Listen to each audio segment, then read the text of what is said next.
Praise the Lord. Palakpakan po natin ang Panginoon. It's a very nice weather out there, although medyo windy, pero sabi nga ng isang kanta, I will praise God for the weather. Amen. And praise God din po at andito yung mga kapatid natin from Ras Al Khaimah. So I'm sure Pastor John will later welcome them, but it's really good to see you. Andun din po kami last week para makapag-fellowship and praise God for the wonderful fellowship. Shall we pray first? Amen.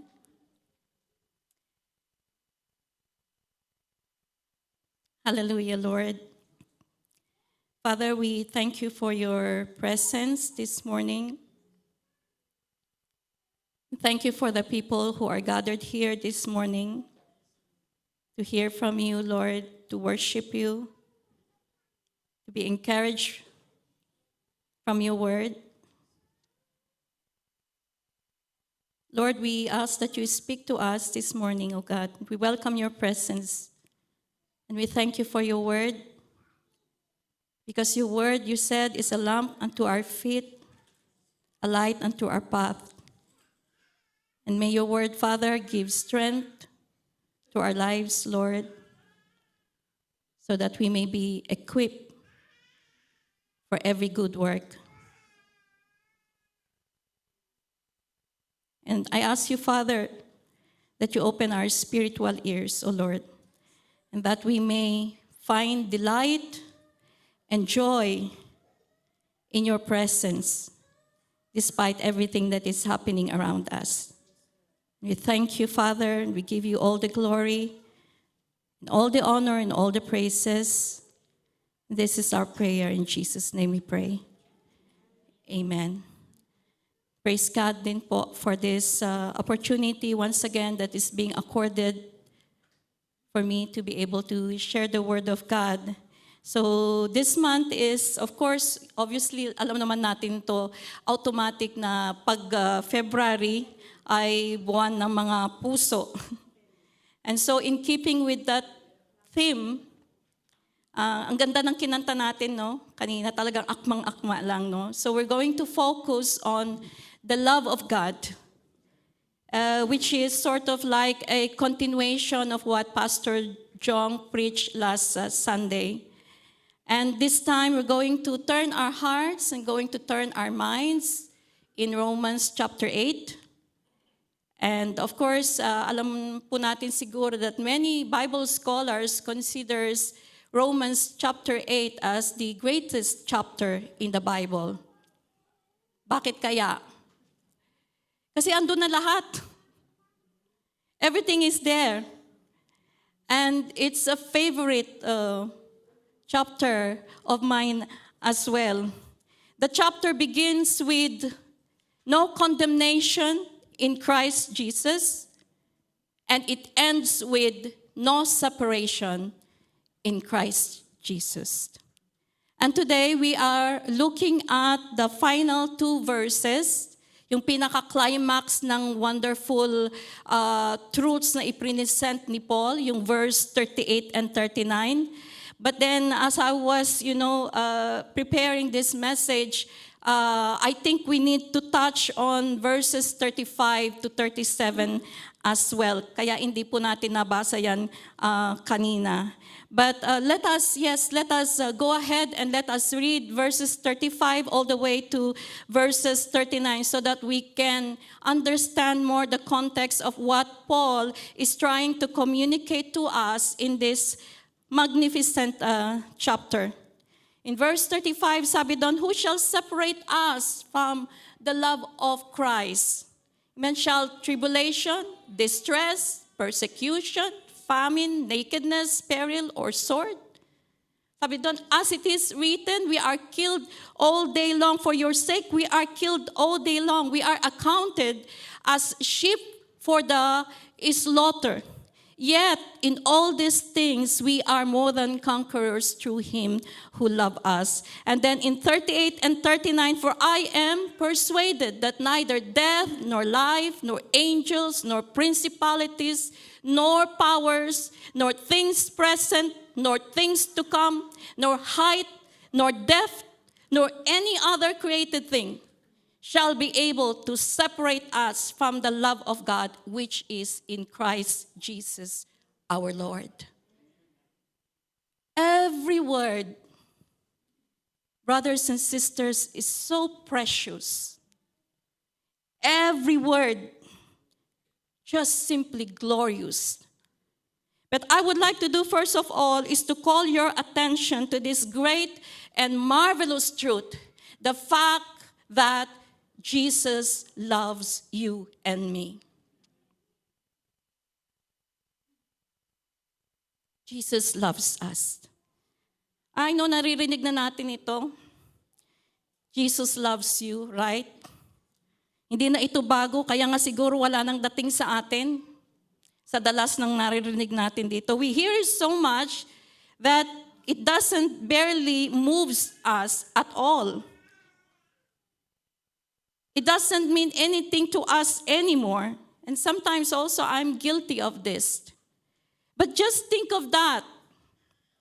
We are loved by Jesus Christ. The Son of God loves us. Who loves you?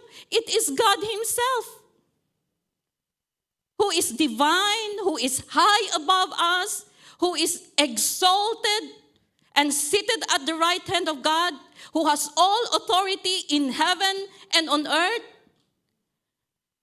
And just think about what Jesus' love you cost him. It cost his own life. It cost a horrible death under the wrath, the fury of God. And so great was his love, he was willing to sacrifice himself for you and me. No one else loved us as much as that. And then think also of what you are enjoying right now because of that love of the Son of God for you. Dahil sa pagmamahal ng Diyos sa atin, you have deliverance. You are no longer destined to get what you deserve, which is eternity in hell. You no longer have to face the wrath of the Almighty God. And instead, because of his love for you and me, we have eternal life in Christ Jesus. Amen? Kaya uulitin ko uli. Sasabihin ko uli sa inyo mga kapatid, Jesus Christ loves you and me. Huwag nating pagsawaang pakinggan at sabihin sa ibang tao, namnamin natin yung sinasabi sa atin ng mga katagang ito. Because if you are really going to take hold of this truth in your life, then it would change everything. Everything in terms of how we view God, everything in terms of how we view ourselves, everything in terms of how we relate to other people, everything ng mga nangyayari sa ating mga buhay. Kaya pakisabi mo nga sa katabi mo, with all feelings, with all emotion, Jesus loves you, my friend. Amen?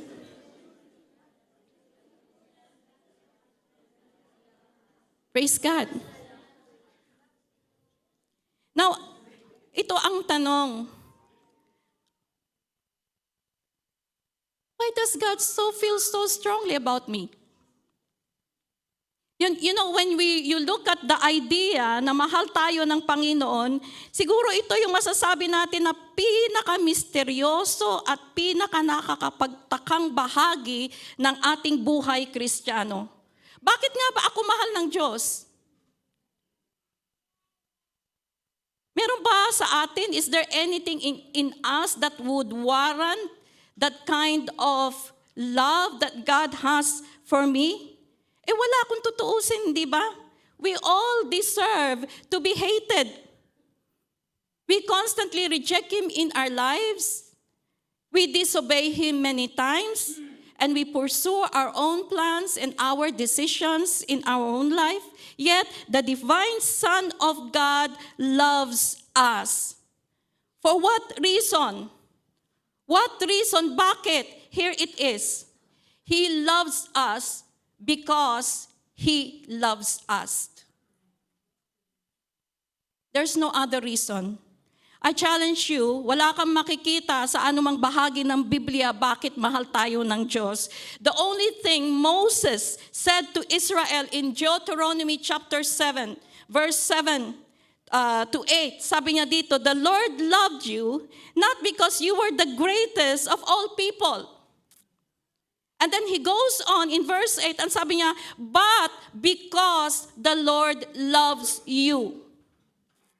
That's the Bible explanation of God's love. God loves us simply because He loves. And so you can see how God's love is so sovereign, how God's love is so unconditional, how God's love is so magnificent and everlasting. It has accomplished a lot of great things for us. And so His love, therefore, is very, very precious to the child of God. Is it to you? Very precious ba ang pag-ibig ng Diyos sa atin? And that's why the believer asks the crucial question of our text today, who shall separate us from the love of Christ? Is there anyone or anything able to take me away from the love of the Son of God? Is anything able to stop God from loving me? Does anyone have the power to take away the Son of God away from me, so that I am not loved by God anymore? This is a very important question para sa bawat mga anak ng Diyos. And I'm glad actually that, Paul took up this question in verse 35. That is actually one of the 4 rhetorical questions asked by Paul when he was giving an encouragement to the Roman church or to the believers in Rome pertaining to our security in Christ. 4 rhetorical question na tinanong ni Paul, starting from verse 31. Sabi niya doon, if God is for us, who can be against us? Anong sagot doon? Wala. None. Why? For He who did not spare His own Son, but delivered Him up for us all, how shall He not with Him freely give us all things?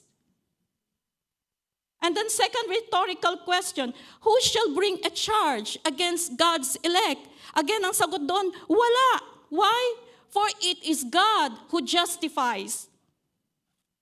And then third rhetorical question, who is He who condemns? Again, absolutely none. Why? For it is Jesus Christ who died, and furthermore is also risen, who is even at the right hand of God, who also makes intercession for us.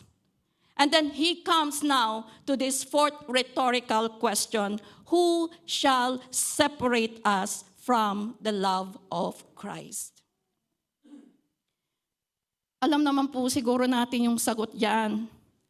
Pero bago po natin sagutin yan, what I just want to say first of all is that every one of us, without exception, long for a love relationship that will last. Amen? Sa pamilya man, sa kaibigan man, o sa isang special someone, and to be separated from them is one of the greatest terrors that you can experience. I've been, following these hostages that are being released now one by one in Israel. And every time they are being reunited with their family, it's such a very tragic picture. At the same time, it's such a very beautiful picture.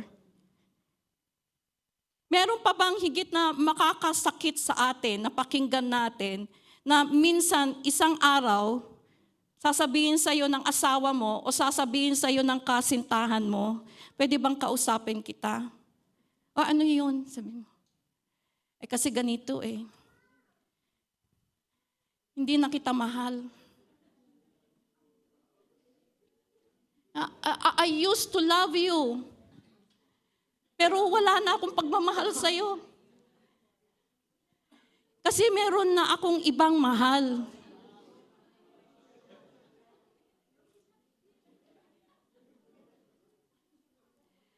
Napakasakit, Kuya Eddie, ng sinapit ng buhay ko. That is true, right? Kaya nga ang daming nagpapakamatay, ang daming nasisira ang buhay because of broken heart. And it's bad enough to lose the love of another person, a spouse, a boyfriend, a girlfriend, a parent, a child, but how much more is the case with the love of God, our Savior? Because if we are separated from the love of Christ, hindi lang sakit sa damdamin yung ating mararamdaman, but we lose everything. I lose my salvation, I lose my forgiveness, I lose my hope in this life, I lose my confidence that all things will work together for my good. If I lose the love of God, I have nothing left. And so the all-important question the child of God can ask is, will anything separate me from the love of Christ? We need that love more than anything else. And we need to know that we have it. And that's why sinagot ito in our text today, and it's answered in a very powerful, in a very striking way by Paul. And through the inspiration of the Holy Spirit, he calls attention to all that is in the universe. Every human experience that can be experienced, he mentioned it there. Anything that can potentially hinder us from God's love. And then he concluded it this way: not one of these things can separate you from the love of Christ. Not one. So what are those things? The first thing na binanggit dito ni Paul ay yung sa verse 35.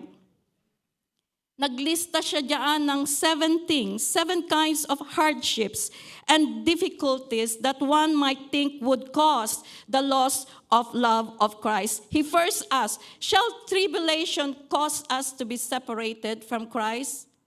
Expectedly, ang sagot diyan is no. And then he again says, shall distress or persecution or famine or nakedness or peril or sword? At sa bawat tanong na yan, alam natin ang sagot. Alam natin na sigurado tayo sa pag-ibig ni Kristo sa atin. And then in verse 38 and 39, he added another list of 10 possible things that can threaten our confidence in the inseparability of God's love. For I am persuaded that neither death nor life, nor angels, nor principalities, nor powers, nor things present, nor things to come, nor height, nor depth, nor any other created thing shall be able to separate me from the love of God which is in Christ Jesus our Lord. Makita po natin na itong 10 possibilities na ito are divided in pairs, with the exception of one of them, which is set in 3, and one set by themselves. But if you put them together, they cover everything in the universe, every imaginable realm of existence. So let's look at the first, let's look at this list, and let us strengthen our hearts with God's powerful and encouraging word for us. So the first pair is neither death nor life shall be able to separate us from the love of God. Death is first in the list. Why? Because death is the first. Death is our ultimate separation. It's a separation from this life. Everything that we know from this life, you cannot reverse it. It is final. It is the most urgent threat. And kaya nga sabi ni Paul, immediately, in-address niya ito. At sabi niya, death cannot separate us from God's love. In fact, death does the very opposite for us. Death increases our nearness and our fellowship with Christ. Kaya nga sabi ni Paul sa Philippians 1:23, I am hard-pressed between the two. My desire is to depart and be with Christ, for that is far better. And then to the Corinthians, he said, death means to be absent from the body and to be at home with the Lord. So, para kay Paul, death is not a separation. It is a homecoming. That if you have accepted Jesus Christ as your Lord, the moment that you die, you will pass from this life